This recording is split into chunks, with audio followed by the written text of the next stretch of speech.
এই দরজাটাগুলোর ভিতরে আমি এই চৌকাঠগুলোর ভিতরে যে ব্যবহার করেছি, চৌকাঠগুলো কিন্তু 1.2 মিলি চৌকাঠ ব্যবহার করেছি। আর পাল্লার যে সিটটা দেখতেছেন এটা কিন্তু 08 ডাবল ডিজাইনের সিট ব্যবহার করেছি। দেখেন এটা মোটা সিট ব্যবহার করার কারণে কিন্তু দরজার ভিতরে কোথাও কিন্তু টেমাটক্কর কোনো কিছু নাই। আর এই দরজাটার ভিতরে দেখেন আপনার খুবই একটা দামি কিন্তু 3,500 টাকা দামের কিন্তু একটা হ্যান্ডেল লাগাইছি। এটা কিন্তু 5টা পিতলের চাবিওয়ালা কিন্তু হ্যান্ডেল লক লাগাইছি, যেটা একদম 100% পিতলের চাবি।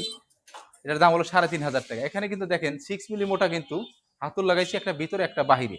এখানে কিন্তু 6 মিলি মোটা মানের কিন্তু একটা হ্যাজবল, একটা ভিতরে একটা বাহিরে কিন্তু আমরা ভিতরের দিকে কিন্তু আরেকটা অতিরিক্ত সিটকারি লাগিয়ে দিয়েছি ইনশাল্লাহ। আর এই দরজাটার ভিতরে কিন্তু আমরা হ্যান্ডেল লক লাগাই, এখানে কিন্তু একটা হ্যাজবল লাগাইছি, সেটা খুবই মোটা মানের একটা হ্যাজবল লাগাইছি, সেটা একটা ভিতরে একটা বাহিরে।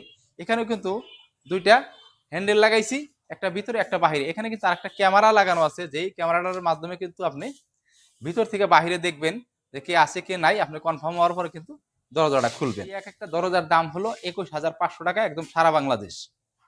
আমরা সারা বাংলাদেশে এই দরজাগুলো ডেলিভারি দিয়ে থাকি। আর যারা এই ধরনের হাতুল লাগাইতে চান, হাতুলের জন্য কিন্তু অতিরিক্ত টাকা দিতে হবে। যারা এই ধরনের ক্যামেরা লাগাইতে চান তারা কিন্তু ক্যামেরা লাগাইতে পারবেন, ক্যামেরার জন্য অতিরিক্ত 300 টাকা দিতে হবে।